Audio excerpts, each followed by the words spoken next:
आज मैं आप लोगों को क्लास 10th का जो मैट्रिक में एग्ज़ाम पड़ा है उसका हम आंसर बताएंगे ऑब्जेक्टिव 1 से 100 तक। और यह 16 तारीख को एग्ज़ाम पड़ा था, 16/2/2024 बिहार बोर्ड मैट्रिक के लिए। तो आइए देखते हैं कि किसका आंसर क्या होगा। आप लोग आंसर मिलाइएगा और ज़्यादा से ज़्यादा वीडियो को शेयर कीजिएगा। देख लिए हमारा कोड क्या है, सेट कोड सी है और क्लास 10th का है। तो देखिए टोटल 138 प्रश्न रहता है। तो हम पेज उलटते हैं। देखिए सबसे पहला हमारा ऑब्जेक्टिव जो है 1 नंबर, यदि किसी वृत्त की 2 समांतर स्पर्श रेखाओं के बीच की दूरी 10 सेंटीमीटर है तो वृत्त की त्रिज्या होगी। देखिए वृत्त हो गया हमारा, स्पर्श रेखा हो गया और इसका जो बीच की स्पर्श रेखाओं की दूरी है 10 सेंटीमीटर। तो वृत्त की त्रिज्या आधे न होता है तो 10 के आधा 5 हो जाएगा, 5 सेंटीमीटर। पहला का हो गया 1। दूसरा, 2 वृत्त यदि बाहरी रूप से स्पर्श करते हो तो उभयनिष्ठ स्पर्श रेखाओं की संख्या क्या होगी। देखिए 2 वृत्त है और इसका स्पर्श रेखा की संख्या कितनी होगी, तो 1 2 3 हो गया। अगला 3 नंबर जो है देखिएगा आप लोग, कह रहा है यदि किसी बाहरी बिंदु P से वृत्त पर PA एवं PB 2 स्पर्श रेखाएं, देखिए PA एवं PB 2 स्पर्श रेखाएं, तो PA 6 सेंटीमीटर है, PB कितना होगा, ये भी 6 सेंटीमीटर होगा। अर्थात ऑप्शन नंबर 3 का B।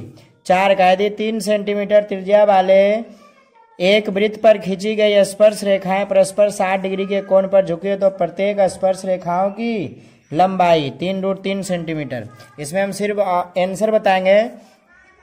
यदि साइन 20 डिग्री प्लस थीटा बराबर कॉस 30 डिग्री हो तो थीटा का मान, देखिए sine 20 degree plus theta, cos theta बराबर होता है साइन 90 माइनस थीटा, तो कट करके कितना आ जाएगा 40 डिग्री। आप लोग आंसर मिलाइएगा। 6 नंबर में, यदि कोण ABC त्रिभुज ABC बराबर कोण C 90 डिग्री हो तो sine A plus B, sine 90 का मान कितना होगा, 1 हो जाएगा। तो ऑप्शन नंबर 6 का B हो जाएगा। 7 नंबर देखिएगा, 7 नंबर जो है sec square 23 degree minus tan square, इसका वैल्यू 1 होता है, प्लस 2 तो 2 1 3, ऑप्शन नंबर 4, 7 का D हो जाएगा। 8 का, x कॉस थीटा बराबर 1 टेन थीटा बराबर 22 X square minus Y square का मान, इसका मान 1 हो जाएगा। 8 नंबर। अब देखिएगा 9 नंबर, मिलाइएगा आप लोग। यदि टेन थीटा बराबर 3/4 तो साइन थीटा का मान हो जाएगा 3/5, तो 9 का D। 10 का, √1 प्लस कॉस A बटे 1 माइनस कॉस A, तो क्या इसको हर पर में ग्रहण करेंगे तो B नंबर आ जाएगा, cos A plus cot A। अब 11 नंबर, √64 बटे 81 प्लस √16/9, तो ये दोनों देखिए 64 का वर्गमूल 8 हो जाएगा, 81 का 9, 16 का 4 और 9 का 3, इसका एलसीएम लेंगे तो 20/9 आ जाएगा और यह क्या हो जाएगा, परिमेय संख्या। 11 का A। 12 नंबर, 2 अपरिमेय संख्या है। देखिए 2 अपरिमेय संख्या जब दोनों को गुणा करेंगे गुणनफल क्या होगा, अपरिमेय संख्या होगा। अगला 13 नंबर, 0.3 ऊपर रेखरिंग है, तो रेखरिंग का मतलब 1 अंक पर रेखरिंग रहेगा 1 9, तो 3/9 प्लस 4/9 जोड़ करके 7/9, यही हो गया हमारा ऑप्शन 13 का B। ये सेट C बता रहे हैं। यदि 156 बराबर 2 पर पावर x, 3 पर पावर y और 13 पर पावर z हो तो x plus y plus z का मान क्या हो जाएगा। देखिए यहाँ खंड किए, 2 2 आया, 3 और 13 एक बार आया, तो 2 2 बार आया, 2 प्लस 1 एक बार आया तो 1 और 13 पर 1 है, तो 3 1 4, ऑप्शन नंबर 14 के A। 15 नंबर का देखिएगा, √10 और √15 तो हो जाएगा कितना, 150, तो 150 क्या है, इसका वर्गमूल पूरा पूरी नहीं निकलेगा तो यह क्या हो जाएगा, अपरिमेय संख्या, तो 15 का B। 16 देखिए 0.105, दशमलव हटाएंगे तो नीचे आ जाएगा 1000। अब इसको काटेंगे, 1 पचे 75 से 2 पचे 10, तो 21/200। अब देखिए 21/200 का खंड करेंगे तो 50 चौके 200, 2 दूनी 4, 4 दूनी 8, 8 पचे 40, 40 पचे 200, तो 2 पर पावर 3 और 5 के स्क्वायर है, ऑप्शन नंबर C हो जाएगा, 16 के C।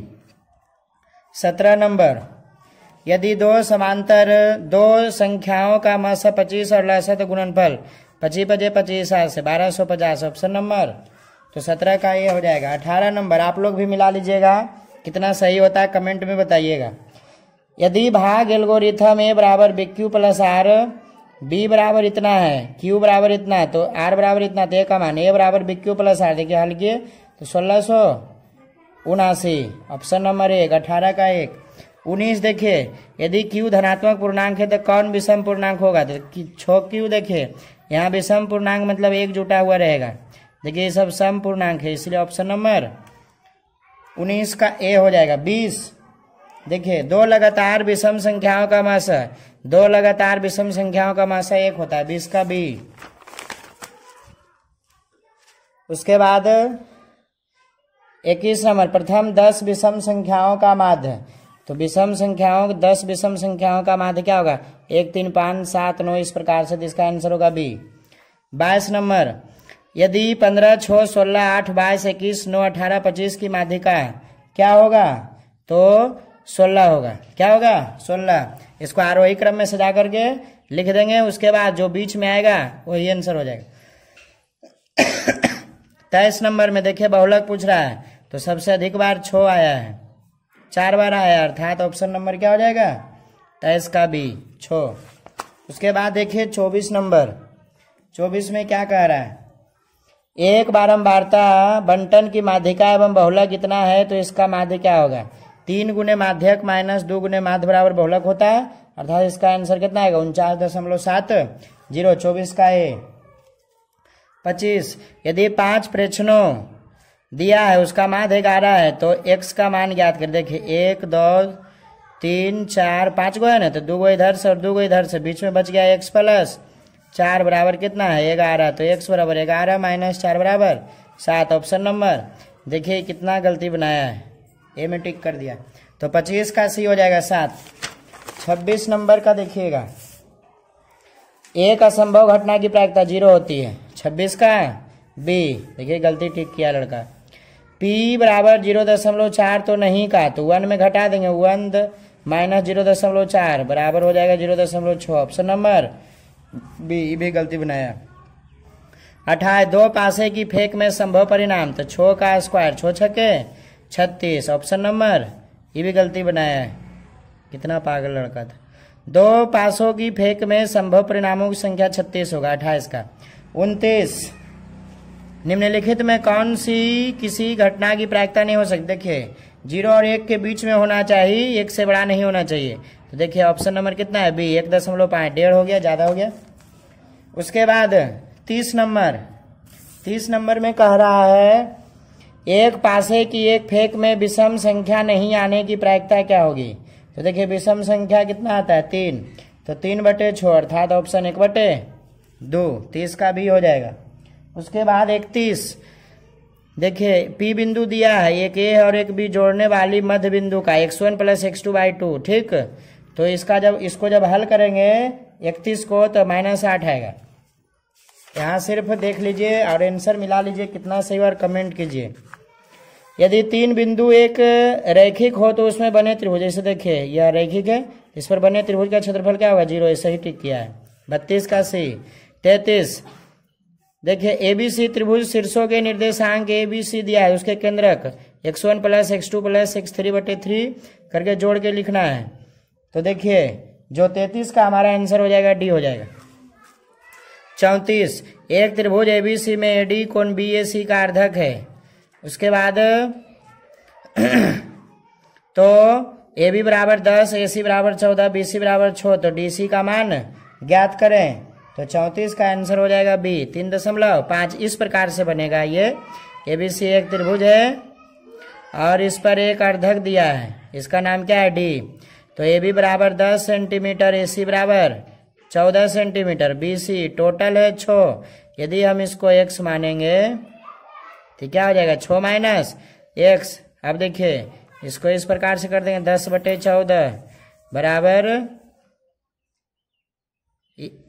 यदि इसको x मानेंगे तो हो जाएगा 6 माइनस x, तो हो जाएगा 6 माइनस x/x, क्रॉस हल करेंगे तो 3.5 आएगा।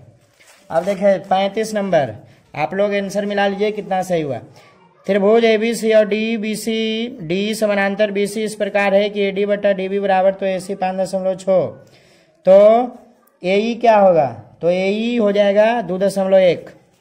दो समरूप त्रिभुज की संगत भुजाओं का अनुपात 5.6 है, तो उसके परिमापों का अनुपात, तो उसके परिमापों का अनुपात होगा 5.6। 36 का B, उसके बाद 37 का आप लोग देखिएगा। त्रिभुज ABC में है 6√3 और AC बराबर 12, BC बराबर इतना, तो कोण B बराबर 90 डिग्री होगा, पाइथागोरस प्रमेय। अब देखिए एक समबाहु त्रिभुज का क्षेत्र, त्रिभुज ABC की भुजा 12 है, समबाहु त्रिभुज DEF का 6 है, तो समबाहु त्रिभुज का क्षेत्रफल √3/4 गुने भुजा स्क्वायर 12 गुने 12, एक हो जाएगा समबाहु त्रिभुज 6 गुना 6, काटिएगा तो इसका कितना आ जाएगा, ये तो कटिए गया 6 दूनी 12, 6 दूनी 12, 4:1 अर्थात 38 का C। उसके बाद 39 है, देखिए 39 का जो हो जाएगा 9 के स्क्वायर 81 और 7 के square 49, option number D। 40 number, एक समबाहु त्रिभुज की एक भुजा 12 सेंटीमीटर है, तो इसकी ऊंचाई, तो इसकी ऊंचाई हो जाएगा 6√3 सेंटीमीटर। इसका ऊंचाई बराबर सूत्र होता है √3/2 गुने क्या हो जाएगा, भुजा, ये सूत्र है ऊंचाई निकालने का, तो √3/2 गुने भुजा 12 हो गया, 2 छके 12, 6√3। अब देखिए कह रहा है निम्नलिखित में कौन बहुपद नहीं है, तो D नंबर बहुपद नहीं है, x + 3/x। उसके बाद देखिए क्वेश्चन नंबर 42 में जो है बहुपद x पर पावर 5 + x² + 3x, और इसका आंसर क्या हो जाएगा, तो देखिए सबसे अधिक छोपा जगह आ रहा है, ऑप्शन नंबर C। x² इसका शून्य हो जाएगा C, 43 के C, 44, तो 3 2 5, इसका हो जाएगा D, 44 का D, आप लोग आंसर मिलाइएगा। 45 का जो हो जाएगा C हो जाएगा, ये गलत लड़का मारा, ठीक। उसके बाद 46, निम्नलिखित में द्विघात बहुपद का शून्यक होगा, सही है, 46 का A। उसके बाद 47, यदि बहुपद इतना का शून्यक अल्फा × β/4, तो इसका आंसर क्या होगा, -1, 47 का -1 हो जाएगा। 48, यदि बहुपद इतना का शून्यक, तो माइनस में जाकर उधर प्लस हो जाएगा, ऑप्शन नंबर B, 48 का B। 49 का देखिएगा, 49 का जो हो जाएगा 49 का B हो जाएगा। उसके बाद 50 का जो ऑप्शन हो जाएगा C हो जाएगा, आप लोग सिर्फ मिलाइएगा, ठीक। हल करके अगले वाले वीडियो में बताएंगे। 51 का A हो जाएगा। उसके बाद 52, द्विघात समीकरण कौन नहीं है, ठीक है। चौथा कौन है, तो ये होगा, बाकी ये सब देखिए √x बटा में ये सब नहीं होगा। 53 नंबर देखिएगा, यदि द्विघात समीकरण के मूल इतना है तो k का मान, तो k का मान 53 का B हो जाएगा। 54 का जो होगा C होगा, 54 का C, ये गलत है। 55 का B होगा, ये गलत है। 56 मूलों की प्रकृति, तो मूलों की प्रकृति हमारा हो जाएगा वास्तविक नहीं है, ऋणात्मक में आएगा, हल कीजिएगा तब। यदि द्विघात समीकरण इतना का मूल 4 है तो दूसरा मूल, ऑप्शन नंबर C सही है, 57 का C। 58 का क्या हो जाएगा, 26 हो जाएगा। A² + B² बराबर क्या होता है, A + B के होल स्क्वायर -2B, यहाँ अल्फा बीटा है तो अल्फा बीटा रखेंगे। उसके बाद 59 नंबर का A हो जाएगा। और 60 का जो आंसर आएगा, द्विघात समीकरण दिया है तो P + Q का मान, P + Q का एक बार -1 रखेंगे यहाँ पर, एक बार यहाँ रखेंगे, उसके बाद दोनों को जोड़ देंगे तो हमारा आंसर आ जाएगा 60 का B होगा। उसके बाद 61, एक घनाभ की लंबाई चौड़ाई इतना है तो घनाभ के पार्श्व पृष्ठीय का क्षेत्रफल 2 × L + B × H इस पर बनेगा, ठीक। तो हमारा आंसर आ जाएगा 61 का B, 210। 8 सेंटीमीटर भुजा वाले 4 सेंटीमीटर घन में से 4 सेंटीमीटर भुजा वाले घन काटे घन बनाए जा सकते हैं, तो 62 का B हो जाएगा। 8 3 का क्यूब, तो कितने घन, तो 63 का हमारा हो जाएगा B, 144। 64 का देखिएगा, दो बेलन त्रिज्याओं का अनुपात उनकी ऊंचाई का अनुपात इतना है, तो आयतनों का अनुपात 64 का बी हो जाएगा, 20:27, 65। एक बेलन के वक्र पृष्ठ का क्षेत्रफल इतना, आधार की त्रिज्या कितना है 14 सेंटीमीटर, तो इसकी ऊंचाई तो 65 का सी हो जाएगा 20 सेंटीमीटर। एक धातु के पाइप की बाहरी त्रिज्या 4 सेंटीमीटर, आंतरिक त्रिज्या इतना है, तो पाइप तो धातु का आयतन 66 का बी हो जाएगा, सही है। 67 एक शंकु की त्रिज्या, शंकु के वक्र पृष्ठ पाई आर एल, बी हो जाएगा 67 का। 68 का 14 सेंटीमीटर व्यास वाले अर्धगोले कुल पृष्ठ 3 पाई आर स्क्वायर, तो पाई रखना है तो ऑप्शन नंबर हो जाएगा ए 68 का ए। 68 का 1 69। देखिए आयतन दिया है, आधार का क्षेत्रफल दिया है, तो ऊंचाई निकालना है, तो 69 का बी हो जाएगा 15 सेंटीमीटर। उसके बाद 70 एक गोले की त्रिज्या 2 आर, तो गोले का आयतन 4/3 पाई आर क्यू, त्रिज्या की जगह 2 आर रखेंगे तो 32/3 पाई आर क्यू आएगा। 71 नंबर एक समांतर श्रेणी का 11वां पद निकालना है, तो ए प्लस 10 डी हो जाएगा, तो 71 का ऑप्शन हो जाएगा बी। आप लोग मिला लीजिएगा। समांतर श्रेणी की कितना सही हुआ कमेंट करके बताइएगा। 8 में पदों की संख्या। वीडियो अच्छा लगेगा तो शेयर भी कीजिएगा, लाइक भी कीजिएगा। 72 का ए हो जाएगा 12। उसके बाद 73 समांतर श्रेणी 50 पदों का योग, क्या हो जाएगा 2550। उसके बाद 74 का जो किस चतुर्थांश में है, तो चतुर्थ में है। किस में? चतुर्थ में। 75 का जो हो जाएगा इतना के बीच की दूरी 2 हो जाएगा, क्या हो जाएगा 2। उसके बाद 76 का जो है सरल रेखा इतना है, तो x बराबर है ये, y बराबर है ये, तो x y यही हो जाएगा -2 3। उसके बाद 77 बीच की दूरी निकालना है, तो बीच की दूरी क्या हो जाएगा, बीच की दूरी b हो जाएगा 13। x1 - x2 के whole square plus y1 - y2 के होल स्क्वायर के रूट अंडर पर बनेगा। बाई अक्ष पर इतना दूरस्थ समदूरस्थ है, तो 78 का आंसर हो जाएगा सी। 79 का आप लोग देखिएगा कर रहा है PQRS, तो एवं SO2, तो आयत का क्षेत्रफल 12 आएगा। 80 तो त्रिभुज का क्षेत्रफल क्या हो जाएगा हाफ AB। उसके बाद देखिए 81 tan 5, देखिए यहाँ 5 है, यहाँ 85, एक हो गया 25 और 65 एक हो गया, tan 30 का मान √3 1/√3 हो जाएगा। 81 82 का क्या हो जाएगा 0, 82 का क्या हो जाएगा 0। उसके बाद 83 देखिए ये दोनों कट जाएगा, सेक में बदलेंगे तो सेक 90 - θ 48 आ जाएगा, दोनों कट के 1 हो जाएगा। 83 का सी। 84 का जो हो जाएगा 1/√3 tan 30 आएगा हल करने पर। अब देखिए 85 √2 sin π/4 मतलब 45 डिग्री, तो 85 का हो जाएगा बी 2। 86 जो है इसका वैल्यू a² + b² बराबर हो जाएगा कितना 4 के स्क्वायर 16 3 9 16 9 25। 87 का जो आंसर होगा 87 का डी हो जाएगा, 87 का डी हो जाएगा। आप लोग से आशा है कि बन गया होगा। किसी वृत्त का क्षेत्रफल इतना पाई है तो व्यास 14 सेंटीमीटर होगा। 89 का जो होगा देखिए वृत्त की परिधि निकालना है 2 पाई आर, एक बार चक्कर निकाल लेना 2 पाई आर से, उसके बाद 5 से गुना कर देना, तो आंसर क्या आएगा 89 का बी 440 सेंटीमीटर। एक वृत्त का क्षेत्रफल वर्ग के क्षेत्रफल के बराबर उसकी परिमितियों का अनुपात, तो 90 का डी होगा। ये आप लोगों से नहीं बना होगा, यदि बन गया तो सही है। 90 नंबर। 91 इतना 5 हो तो ए और बी का मान देखिए 91 का ए, 91 का ए। 92 देखिए रैखिक युग्म, तो क्या होगा 92 का बी होगा, असंगत होगा। a1/a2 बराबर b1/b2 बराबर c1/c2 से चेक करना है। समीकरण 2x इतना आलेख के सरल रेखा पर है, तो समानांतर है, क्या है समानांतर कब हो जाए जब एक दूसरे को नहीं काटेगा तब।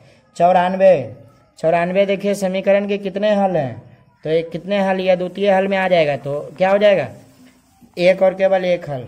उसके बाद 95 के किस मान के लिए समीकरण के अनंत हल होंगे, अनंत हल में तीनों बराबर होता है, ठीक।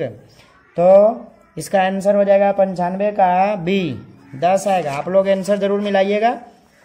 निम्नलिखित में कौन समांतर श्रेणी ई नहीं है, ई नहीं है, ई नहीं, और होगा कौन 96 का डी। 97 पी के किस मान के लिए, तो इसमें इसको घटाएंगे, इसमें इसको घटाएंगे, ठीक। उसके बाद आ जाएगा, तो 97 का हमारा आंसर हो जाएगा बी। उसके बाद 98 ए 25 ए प्लस 24 डी माइनस ए प्लस 9 डी हो जाएगा। उसके बाद माइनस जब हटेगा तो चिन्ह चेंज हो जाएगा, तो 98 का हो जाएगा बी, 98 का बी। 99 देखिएगा, 99 का भी क्या हो जाएगा बी। और 100 का पहले देखिए n पदों का योग, तो 1 रखेंगे 2 रखेंगे, उसके बाद सार्वंतर निकाल के घटा देंगे, तो क्या हो जाएगा, तो कह रहा है सार्वंतर क्या होगा, तो 100 क्या हो जाएगा बी। यदि वीडियो अच्छा लगा तो लाइक सब्सक्राइब एंड शेयर जरूर करें और हमारे चैनल को सब्सक्राइब करें। इसी तरह का वीडियो हम लाते रहते हैं। धन्यवाद, थैंक यू।